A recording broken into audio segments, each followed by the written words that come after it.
나모 따서 바가와또 아라하또 삼마 삼부따서 나모 따서 바가와또 아라하또 삼마 삼부따서 나모 따서 바가와또 아라하또 삼마 삼부따서. 그분 세존 아라한 정등각께 절합니다.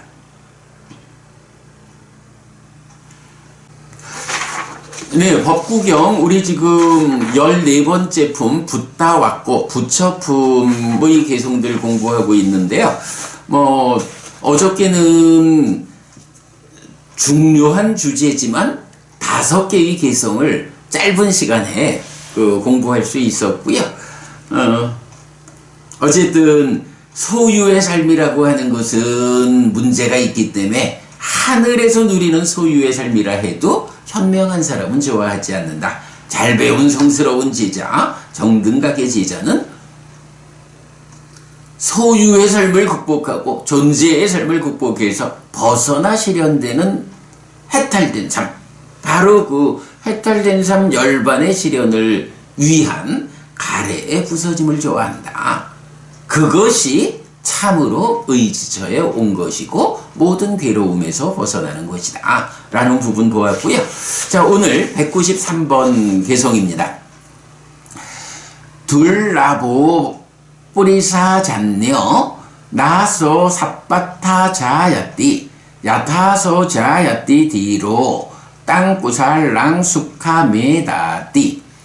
놀랄만한 사람은 얻기 어렵다. 그는 어디에서나 생겨나는 것이 아니다. 그 지혜로운 사람이 태어난 가문은 행복을 얻는다 라고 해서 이제 놀랄만한 사람, 가끔씩 병에 보면 이제 부처님을 표현할 때 참으로 놀랍고 출현하기 어려운 그런 존재로 묘사가 되잖아요. 예, 여기서 바로 그 이야기죠. 뿌리사 잡녀, 아주 놀랄만한 사람, 정말로 신기하다. 이런 사람은 둘라보, 얻기 어렵다. 세상에 출현하기 어렵다. 그는 어디에서나 여기저기 아무 때 아무 데서나 생겨나는 게 아니다. 이렇게 표현하는 거죠. 우리가 이건 계속 앞에서도 봅니다만은 열애의 출현이라는 것은 참으로 얻기 어렵다라는 것을 많이 보지요. 네. 열애, 부처님이라고 하는 이 놀랄만한 사람의 출현은 얻기 어렵다. 그는 어디서나 언제 어디서나 쉽게 생겨나는 것이 아니다. 그래서 그 지혜로운 사람이 태어난 가문은 행복을 얻는다 라고 했어요. 이제 그 지혜로운 사람 부처님이 태어나면 그 가문은 행복을 얻는다. 글쎄, 지혜로운 사람 부처님이 태어난 가문, 이 가문은 어떤 가문일까요? 삭계아족, 석가족 가문일까요? 그렇게 봐도 되겠지만 그보다는 우리 경에서 늘 말하는 좋은 가문의 아들들, 이렇게 표현하죠. 부처님의 가문, 부처님과 부처님을 따르는 제자들로 구성된 부처님의 가문이 있죠. 바로 지혜로운 사람으로 부처님이 태어남으로써 이게 석가족 이래서 고따마시타타라고 하는 왕자가 태어났던 석가족의 가문, 이렇게 말하는 것보다는 부처님이 출현했다라는 걸로 인해서 그 부처님으로부터 출발하는 가문이 있다. 바로 불교 신자들의 가문이다. 부처님과 그 제자들로 구성되는 가문이다. 이렇게 되겠죠. 그래서 지혜로운 가문, 사람이 태어난 가문은 행복을 얻는다. 네, 부처님의 가문은 어차피 그런 거죠. 부처님의 가르침, 불교가 뭔가요? 그 최상위 개념이 괴로울 것이냐 행복할 것이냐, 행복을 위해서 함께하는 부처님을 뒤따라 배워 알고 실천하는 사람들이 불교신자다. 그 사람들로 구성된 부처님의 가문, 이 가문은 괴로움을 소멸하고 행복을 얻는다. 네, 이런 의미가 되겠죠. 물론 그냥 좀 작은 의미로 치면 놀랄만한 사람을 꼭 부처님까지 대비하지 않아도 어떤 사람이 아주 훌륭한 수행의 성과를 거두었다 라고 한다면 그 커다란 수행의 성과에 의해서 놀랄만한 이 사람, 그런 사람 언제 어디서나 막 생겨나는 거 아니고, 그런 사람을 배출한 가문은 행복을 얻는다.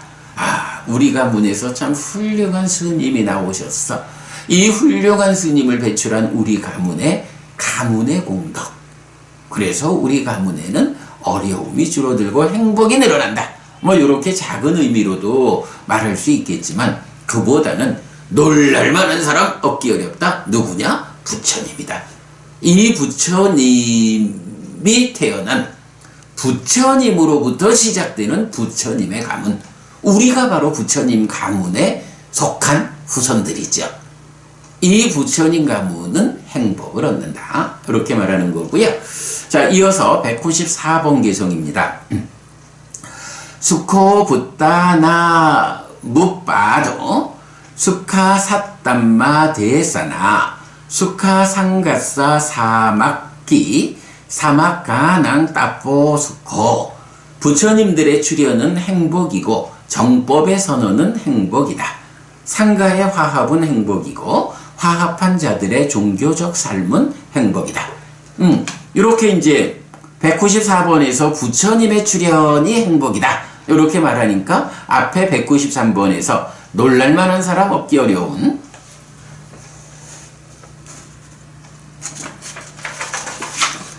그 지혜로운 사람이 누구냐? 부처님이다. 이렇게 우리가 연결해서 의미를 본 거죠. 그럴 때 바로 그 부처님의 출현으로부터 시작되는 부처님의 가문, 이 가문은 행복하다 라고 하는 거고, 194번 개성에서는 그대로 바로 그렇다. 이 부처님들의 출현이 행복이고 부처님께서 바른 가르침, 정법을 선언하는 것, 이게 그대로 행복이다. 그리고 그 제자들인 상가의 화합, 상가가 화합하는 것이 그대로 행복이고, 이렇게 화합한 자들의 따뽀, 요 따뽀 엊그제 보았죠. 그 따뽀를 고행이라고만 일관되게 해석할 이유는 없다. 자칫하면 부처님이 고행을 극복하고 팔정도로 깨달았는데 마치 그 고행이라는 것 자체가 으뜸되는 것이냐, 이렇게 이해될 수 있기 때문에 따뽀라고 하는 이 말이 고행으로도, 경에도 보면 좀 낮은 수준의 고행하는 사람들 이래 나오지만 그것이 그대로 종교적인 삶을 의미한다 라는 거, 우리가 그저께 그 칠불 통계하면서 보았죠. 네, 그래서 이제 여기서도 따뽀라는 말을 고행이라고 번역하지 않고 종교적 삶, 이렇게 번역을 한 거예요. 그래서 화합한 자들의 종교적 삶은 행복하다. 네, 이렇게 부처님의 출현이 행복이고 부처님이 선언한 정법이 행복이고 그 제자들인 상가가 화합하는 게 행복이고, 그렇게 화합한 자들의 종교적인 삶이 행복이다. 이런 행복이라는 개념으로 불법승, 이러한 상가의 삶을 말하고 있죠. 그러기 때문에 바로 앞에 개송에서 놀랄만한 사람을 얻기 어렵다. 그 놀랄만한 사람, 지혜로운 사람이 부처님이다. 그 부처님이 태어난 가문, 부처님으로부터 시작된 이 부처님의 가문은 행복을 얻는다. 그래서 불교라고 하는 이 종교, 불교에 속한 우리들의 삶을 대표하는 그야말로 최상위 개념이 무엇이냐? 행복이다. 괴로울 것인가? 행복할 것인가? 부처님, 나는 예전에도 지금도 나는 오직 고와 고멸을 알게 한다. 이렇게 말하는 거죠. 중생으로의 삶이 괴로움이다. 어떻게 우리가 이 괴로움을 소멸하고 행복을 실현할 것인가? 오직 고와 고멸.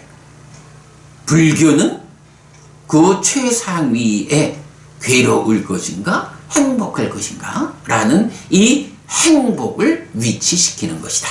네, 그런 내용을 193번, 194번 두 개 개성을 통해서 우리가 잘 알 수 있고요. 자, 이어서 195번입니다. 뿌자라해 뿌자야또 붓대야디와 사와께 빠판쩌 사마띠깐때 뗀나소까 파리다웨.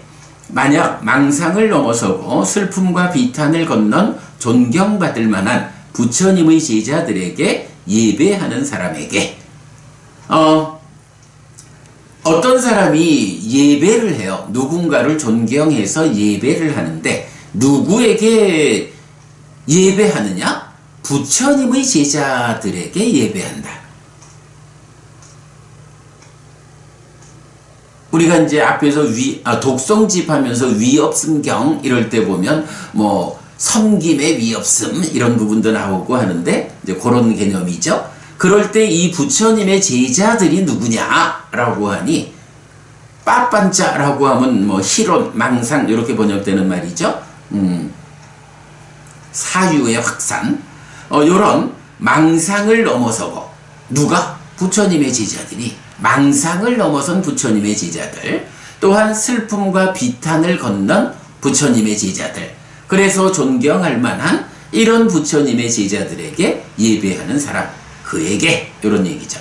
자, 그래서 부처님의 제자를 단적으로 말하면 망상을 넘어섰다, 슬픔과 비탄을 건넜다, 존경받을 만하다 라고 해서 제자들의 깨달음의 재현의 상태를 말해주고 있고요. 그 다음에 196번 때 따디세 부자야또 니뿌때 아꾸떠 바예 나 사까뿐낭 사까뿐냥 상가뚱 이메따마삐깨나지. 그렇게 꺼졌고 두려움이 없는 예배하는 사람에게 누구라도 이만큼이라도 공덕을 헤아리는 것은 불가능하다. 자, 그래서 이렇게 부처님의 제자들에게 예배하는 사람 그리고 그렇게 꺼졌고 두려움이 없는 예배하는 사람에게 요거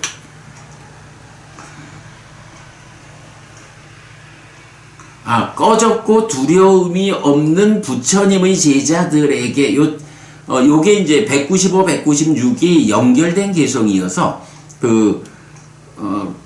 니프 때 꺼졌다. 아꾸또 바에 두려움이 없다라고 하는 요 두 가지 말이 부처님의 제자들을 앞에서 망상을 넘어서고 슬픔과 비탄을 건넌 존경받을 만한 요렇게 부처님 제자를 말했는데 이어서 꺼졌고 두려움이 없는도 앞에 개성에 나오는 부처님의 제자들에게 걸리는 거죠. 그러니까 196번 개성은 그렇게 꺼졌고 두려움이 없는 부처님의 제자들에게 예배하는 사람.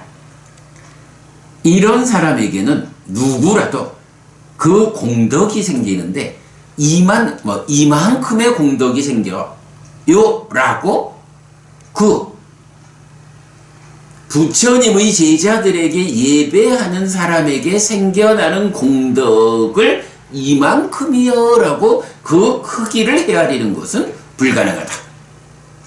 달리 말하면 뭔가요? 이런 부처님의 제자들에게 예배하는 사람에게 생겨나는 공덕은 그 크기를 헤아릴 수 없을 만큼 크다. 이런 얘기를 하는 거죠. 그럴 때 이제 우리가 또 중요하게 봐야 하는 게 그러면 부처님의 제자라고 불리는 그 사람들이 누군가? 출제가의 모든 불교 신자가 부처님의 제자죠.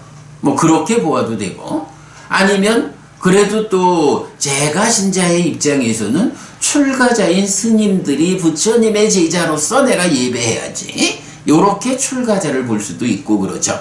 근데 이제 요 관점에서 중요하게 봐야 되는 게, 그러면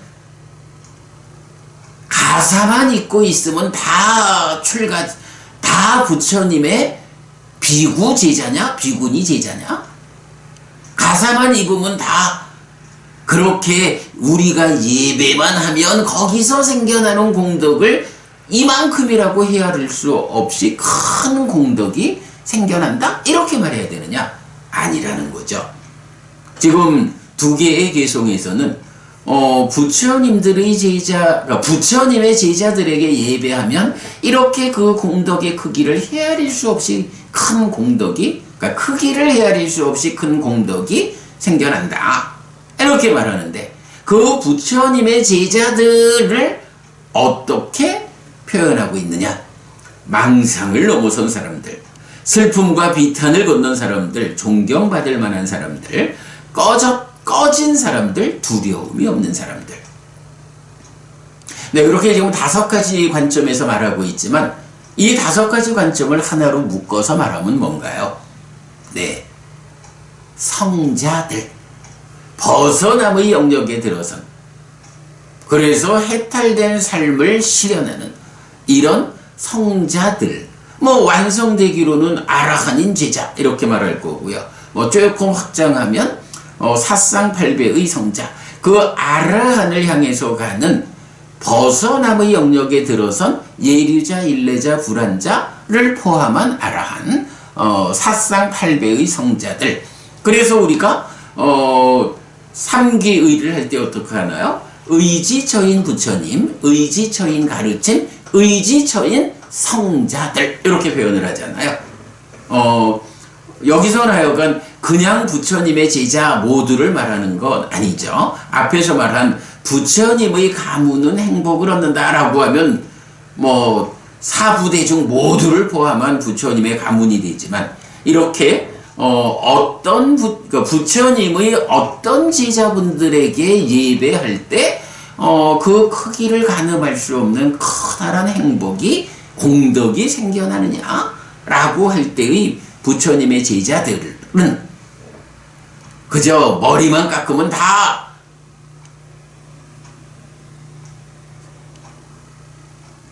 예배의 대상이요? 이렇게 되지 않는다는 거, 바로 사상팔배의 성자, 벗어남의 영역에 들어가서 복전의 역할을 하는 이런 분들이 부처님의 제자들로서 그분들에게 예배하면 헤아릴 수 없이 커다란 공덕이 생겨난다. 이렇게 말하는 거죠. 네, 오늘 193번부터 196번까지 4개의 개성을 통해서 부처님이 태어나는 것은 없기 어렵지만, 그래도 그 부처님으로부터 시작하는 부처님의 가문, 우리가 속해 있는 부처님의 가문은 행복을 얻는다. 불교는 어쨌든 행복을 최상위 개념으로 하는 종교다 라는 거, 그렇게 행복의 관점 위에서 이제 특히 제가의 신자들 입장에서 부처님의 제자들에게 예배를 함으로써 그 크기를 가늠할 수 없는 커다란 공덕을 생겨나게 해야 하는데, 그때에 그렇게 커다란 공덕을 가져다 주는 부처님의 제자들은 어떤 사람들이냐? 망상을 넘어선 사람, 슬픔과 비탄을 건넌 사람, 존경받을 만한 사람, 꺼진 사람, 두려움이 없는 사람, 이런 사상팔배의 성자분들이, 이 성자님들에게 우리가 예배할 때 헤아릴 수 없는 커다란 공덕이 생겨난다 라고 하는 부분 포함해서 4개의 개성 공부했습니다. 네, 여러분, 오늘도 부처님의 언어로 부처님의 가르침을 공부하면서 하루를 잘 시작했습니다. 잘 시작한 오늘 하루 여러분 내내 편안하시고 이익과 행복을 쌓는 시간 되시기 바랍니다. 함께 해주셔서 고맙습니다. 여러분 행복하십시오.